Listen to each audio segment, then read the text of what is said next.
우리가 무시했던 한국이 이 정도였나? 독일 건설기업이 중동에서 한국에 밀리며 한 말입니다.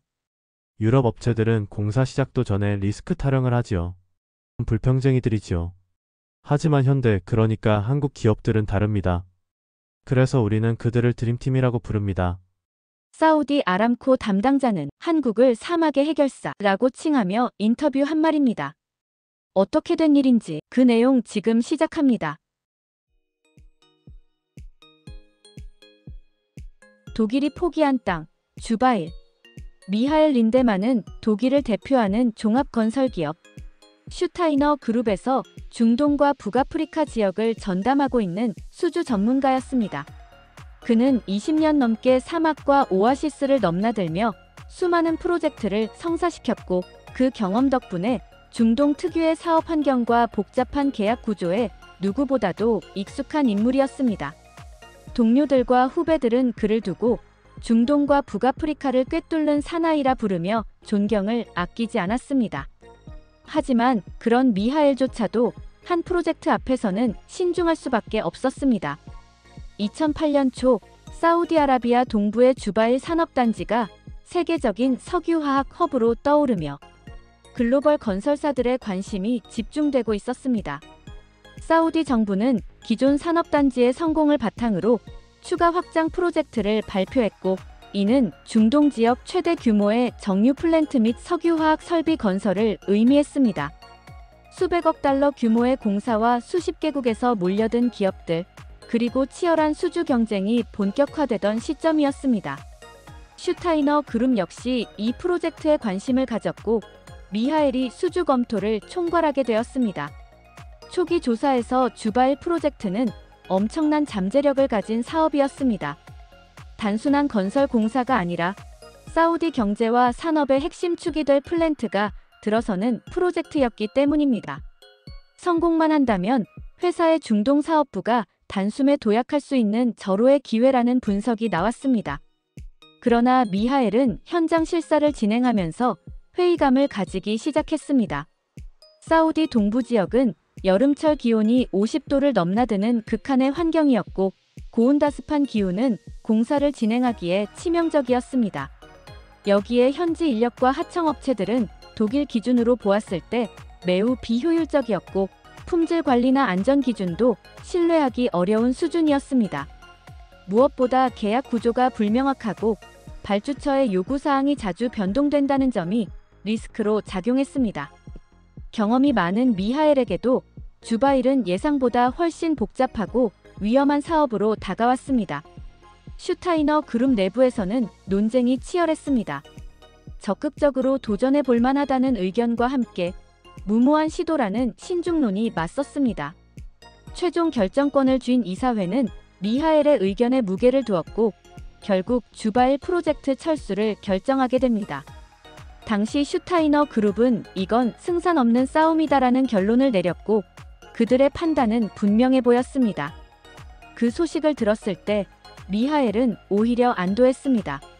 그는 마음속으로 생각했습니다. 아무도 이곳에서 제대로 된 결과를 낼 수 없을 거야.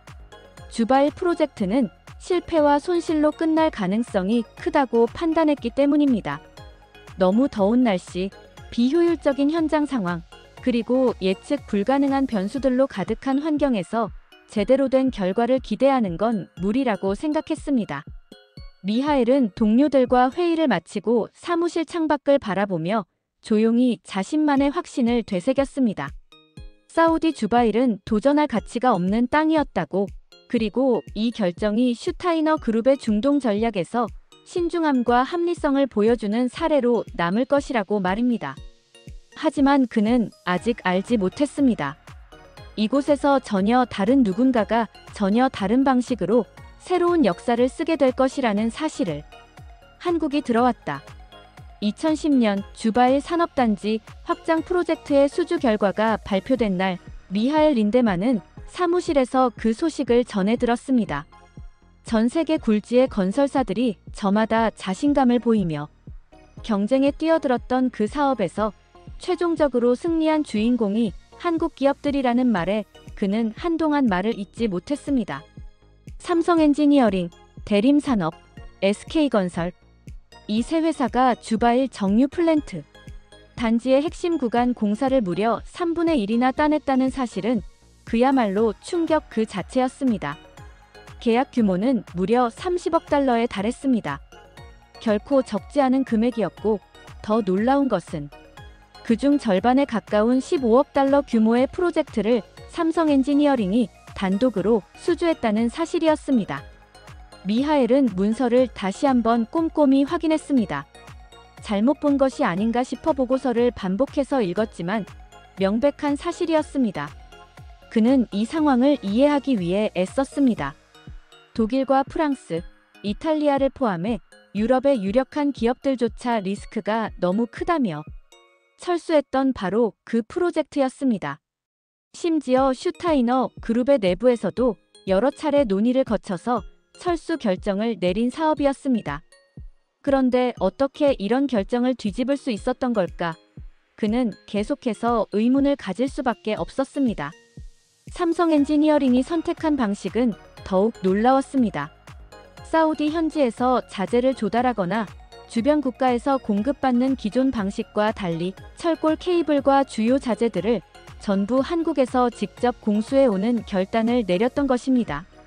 이 결정은 당시 미하엘의 시각에서는 상당히 위험하고 비효율적인 선택처럼 보였지만 한국 기업들은 철저한 품질 관리와 일정 준수를 위해 그런 초강수를 택했다고 들었습니다. 그것이야말로 독일 기업들이 끝내 따라하지 못한 한국 기업 특유의 방식이었습니다. 한 번 정한 목표는 반드시 지키겠다는 일종의 집념이자 승부수였던 것입니다.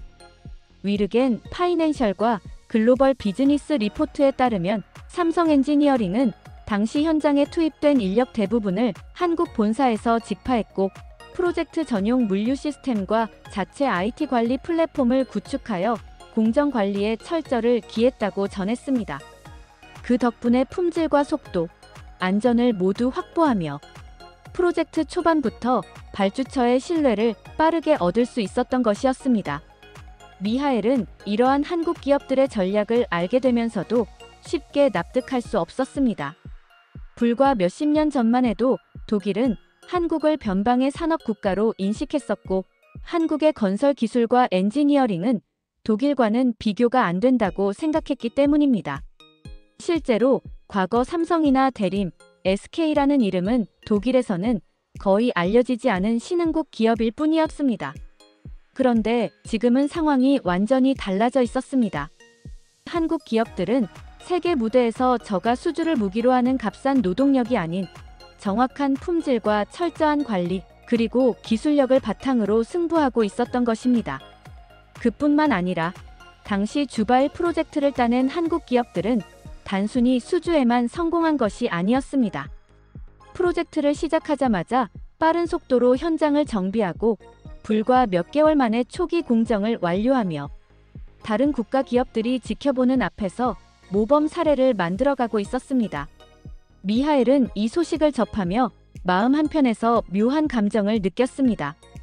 독일이 스스로 포기했던 시장, 승산 없다고 단정지었던 사업에서 한국이 이토록 빠르게 존재감을 드러내고 있는 것을 보면서 세계 건설 시장의 주도권이 변하고 있다는 사실을 직감하지 않을 수 없었습니다.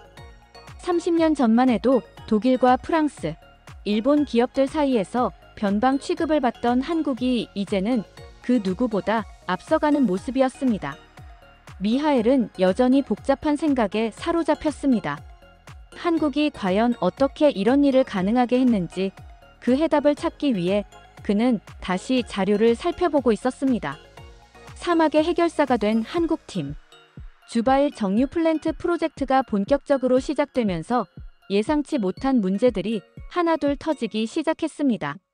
사우디의 로컬 업체들이 맡은 일부 공정에서 일정이 지연되기 시작했으며 고온 다습한 기후와 예측 불가능한 환경 속에서 작업 능률은 현저하게 떨어졌습니다.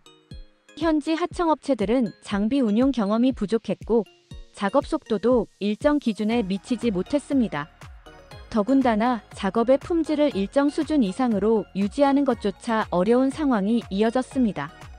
당시 프로젝트 전체 일정이 틀어질 위기에 처하자 대부분의 글로벌 기업들은 계약서 조항을 앞세워 클레임을 걸고 책임 소재를 따지기 바빴습니다. 하지만 한국 기업들의 대응은 달랐습니다. 삼성 엔지니어링과 대림산업, SK건설 등으로 구성된 한국팀은 문제 발생 직후 별다른 핑계나 변명 없이 본사와 긴밀하게 협의했고 즉시 대규모 지원 인력을 급파하기로 결정하였습니다. 특히 삼성 엔지니어링 본사에서는 반장급 이상의 숙련된 기술자 20에서 30명을 선발해 현지로 긴급 파견하였습니다. 이들은 모두 현장 경험이 풍부하며 다양한 고난이도의 프로젝트를 수행해 온 핵심 인력들이었습니다. 이 기술자들은 현장에 도착하자마자 지체할 틈도 없이 즉각 작업을 시작했습니다. 로컬 업체들이 한 달 이상 걸릴 것으로 예상했던 공정을 불과 일주일 만에 끝내버렸습니다. 그들의 일처리 방식은 치밀하면서도 빠르고 문제 발생 시에도 매뉴얼과 경험을 바탕으로 신속하게 대안을 제시하며 즉각적인 결정을 내렸습니다. 이러한 한국팀의 효율성과 집중력은 곧 현장 내 모든 사람들의 이목을 집중시켰습니다. 사우디 현지에서는 이들을 사막의 해결사라 부르기 시작했습니다. 일반적으로 중동 지역에서 프로젝트가 지연되거나 문제가 발생하면 보통은 발주처와 시공사가 서로 책임을 떠넘기거나 소송과 클레임을 통해 문제를 해결하려는 경우가 많았습니다. 하지만 한국 기업들은 발주처의 입장에서 최선의 해결책을 고민했고 이를 직접 실행에 옮겼습니다. 사우디 아람코의 프로젝트 매니저였던 라미즈는 나중에 인터뷰에서 이렇게 말했습니다. 유럽 업체들은 공사 시작도 전에 리스크 타령을 하지요. 뭐가 위험하다는 둥, 예상치 못한 상황이 생기면 어쩔 거냐는 둥, 부정적인 이야기만 늘어놓습니다.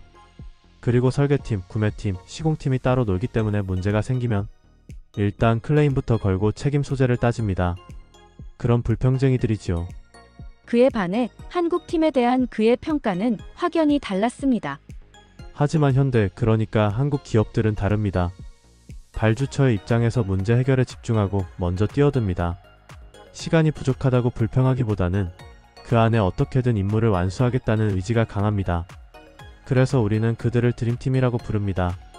라미즈는 한국팀과 협업하면서 처음으로 이런 팀이라면 어떤 프로젝트든 함께하고 싶다라는 생각이 들었다고 했습니다. 그는 한국팀이 보여준 것은 단순한 기술력이나 숙련도 이상의 문제 해결 능력이었다고 강조했습니다. 문제가 생겼을 때 누구의 잘못인지 따지기보다는 현장에서 직접 해결책을 찾아 실행으로 옮기는 실행력이 무엇보다 인상 깊었다는 것이었습니다.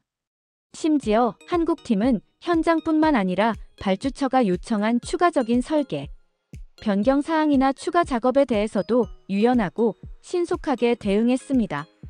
기존 설계 변경 사항이 생기면 유럽 업체들은 대부분 별도 계약을 요구하고 협상을 길게 끌었지만 한국팀은 그 자리에서 빠르게 기술 검토를 마치고 즉각 실행 가능한 솔루션을 제시했습니다. 이런 과정을 반복하면서 발주처와의 신뢰관계는 더욱 단단해졌습니다. 결국 한국팀은 사막의 해결사라는 별명답게 주바일 프로젝트의 가장 까다롭고 복잡한 구간을 맡아가며 발주처가 기대했던 일정보다 훨씬 빠르게 업무를 완수하고 있었습니다. 이러한 상황은 현지뿐만 아니라 중동 건설, 시장 전반에 퍼져나가며 한국 기업의 신뢰도를 급격히 끌어올리는 계기가 되었습니다. 미하엘 린데만 역시 이 소식을 전해 듣고 깊은 생각에 잠겼습니다.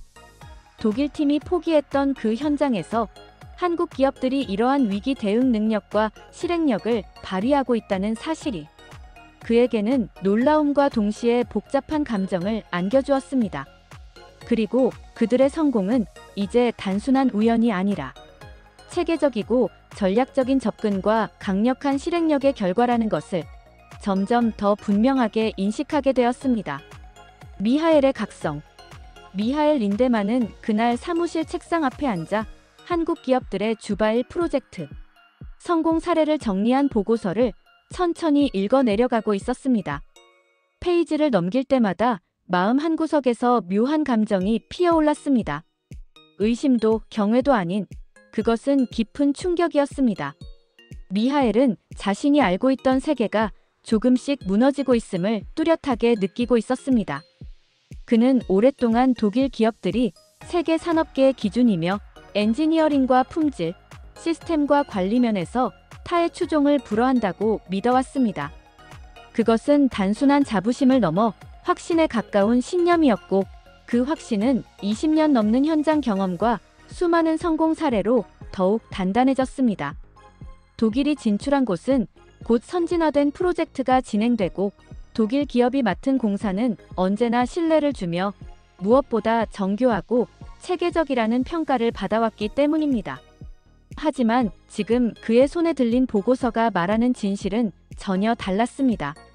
삼성 엔지니어링, 대림산업, SK건설, 그리고 현대건설까지 그가 불과 10년 전까지만 해도 신흥국 기업이라고 치부하며 별다른 위협으로 여기지 않았던 한국 기업들이 독일이 스스로 철수한 사막 한가운데서 성공의 깃발을 꽂고 있었던 것입니다. 독일이 위험하다고 판단했던 그 프로젝트를 한국 기업들은 오히려 기회로 만들었고, 그곳에서 실질적인 성과를 거두며 사우디 발주처의 신뢰와 존경을 얻고 있었습니다. 미하엘은 창밖을 바라보며 깊은 생각에 잠겼습니다. 우리가 무시했던 한국이 이 정도였나? 그의 입에서는 자신도 모르게 낮은 탄식이 흘러나왔습니다. 과거 한국은 독일과의 프로젝트에서 하청으로 참여하는 경우가 대부분이었습니다. 기술과 설계는 독일이 주도하고 한국은 생산과 인력 공급에 머물렀던 시절이 불과 몇십 년 전이었습니다. 그런데 이제는 상황이 완전히 역전되어 있었습니다. 삼성과 대림, SK, 현대 등 한국의 주요 기업들은 독일 기업이 떠난 자리를 메운 것만이 아니었습니다. 그들은 전 세계가 주목하는 초대형 프로젝트의 핵심 주체로 자리매김하고 있었고, 스스로 시스템을 만들고 품질을 관리하며 현장에서 실시간으로 문제를 해결하고 있었습니다. 더 이상 독일의 기술과 관리 방식을 필요로 하지 않는 독립적이고 강한 경쟁자로 성장해 있었던 것입니다. 미하엘은 조용히 보고서를 덮으며 자신의 생각을 정리하려 애썼습니다. 이 상황은 단순히 기술적 우위를 빼앗긴 문제가 아니라는 사실을 직감하고 있었습니다. 그가 알고 있던 독일 기업은 계약서와 규정을 앞세워 책임을 따지는데 능했지만, 한국 기업들은 계약 이전에 발주처의 입장을 먼저 생각하며 현장에서 실행으로 증명하고 있었다는 점이 그에게는 너무도 신선하게 다가왔습니다. 이건 단순한 기술 경쟁이 아니다. 미하엘은 무심결에 혼잣말을 중얼거렸습니다. 문제를 해결하려는 의지와 실행력이 다르다. 우리는 저들을 너무 얕봤어. 그는 더 이상 한국을 저렴한 인건비를 앞세운 신흥국으로 평가할 수 없다는 사실을 뼈저리게 느꼈습니다. 그리고 자신과 같은 생각을 하고 있는 독일 기업들이 여전히 많다는 현실에 답답함과 위기감을 동시에 느꼈습니다. 이제 미하엘 린데만은 그동안의 신념이 근본부터 흔들리고 있다는 사실을 인정할 수밖에 없었습니다. 그리고 그것이 어떤 의미를 가지는지 그는 머릿속에서 끝없이 되새기고 있었습니다. 한국의 저력을 인정하다. 미하엘 린데만은 결국 결심했습니다. 책상 위 보고서나 내부 회의만으로는 더 이상 이 변화를 이해할 수 없다는 생각이 들었기 때문입니다. 그는 직접 두 눈으로 확인하고자 사우디 주바일 현지로 향했습니다. 오랜만에 다시 찾은 그곳은 불과 몇 년 사이에 완전히 다른 풍경으로 바뀌어 있었습니다. 과거에 그가 철수 결정을 내렸던 바로 그 땅이었지만, 이제는 믿을 수 없을 만큼 정교하고 체계적으로 관리되고 있었습니다. 그는 한국 기업들이 주도하고 있는 정유 플랜트 현장을 방문했습니다. 거대한 크레인들이 규칙적인 속도로 움직이며 하늘을 가르고 있었고, 무수히 많은 철골 구조물들이 정확하게 조립되고 있었습니다. 건설 현장은 먼지와 소음으로 가득 차 있는 곳이라는 그의 고정관념은 이내 깨져버렸습니다. 모든 것이 질서정연했고, 공사 현장의 인력들은 각자 맡은 역할을 정확히 수행하고 있었습니다. 무엇보다 각 상황에 대한 현장 반응 속도가 빠르고 효율적이었습니다. 현장에서 발생하는 돌발 상황도 별도의 지시가 필요 없이 즉각적인 판단과 실행으로 해결되고 있었으며 누구 하나 동요하거나 혼란스러운 기색이 보이지 않았습니다. 미하엘은 한국 기업들의 작업 방식을 유심히 살펴보았습니다.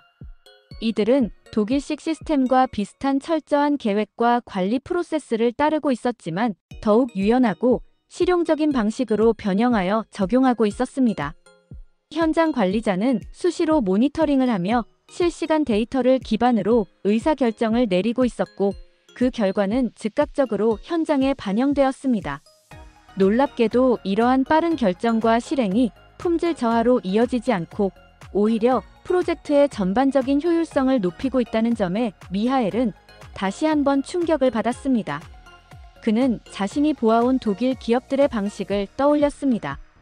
체계적이고 엄격하지만 변화에 민감하게 반응하지 못하고 비효율적인 경우가 종종 발생하곤 했습니다.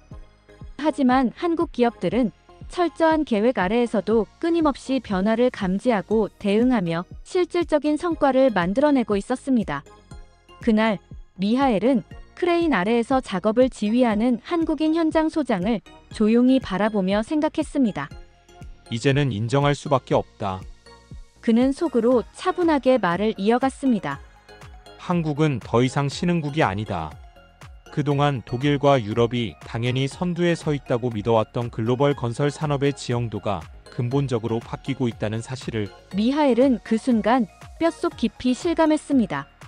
한국은 기술력과 실행력, 그리고 위기 대응 능력에서 더 이상 뒤처지지 않았습니다. 오히려 많은 부분에서 독일을 앞지르고 있다는 사실을 부인할 수 없었습니다. 현장을 떠나기 전 그는 마지막으로 공사 현장을 천천히 둘러보았습니다. 규칙적으로 울리는 기계음과 작업자들의 절도 있는 동작, 그리고 완성되어 가는 거대한 구조물은 미하엘에게 하나의 메시지를 던지고 있었습니다. 한국이 이제 세계 산업의 중심에 섰으며 이들은 앞으로도 계속해서 나아갈 것이라는 확신이었습니다. 그는 더 이상 과거의 잣대로 한국을 평가할 수 없다는 것을 깊이 깨달았습니다. 사막의 주인이 된 한국. 주바일 정유 플랜트 프로젝트는 결국 한국 기업들의 완벽한 승리로 귀결되었습니다. 삼성 엔지니어링, 대림산업, SK건설을 비롯한 한국팀은 예상보다 빠른 공정률과 높은 품질을 유지하며 프로젝트를 완수하였고 발주처인 사우디 아람코와 협력사들로부터 극찬을 받게 되었습니다.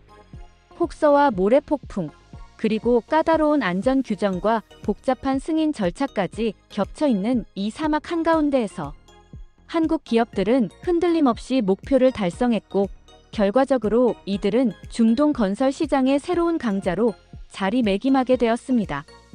그동안 사우디 아람코를 비롯한 주요 발주처들은 전통적으로 유럽과 미국, 일본 기업을 주요 파트너로 선택해왔습니다. 그러나 주바일 프로젝트 이후 상황이 크게 달라지게 됩니다.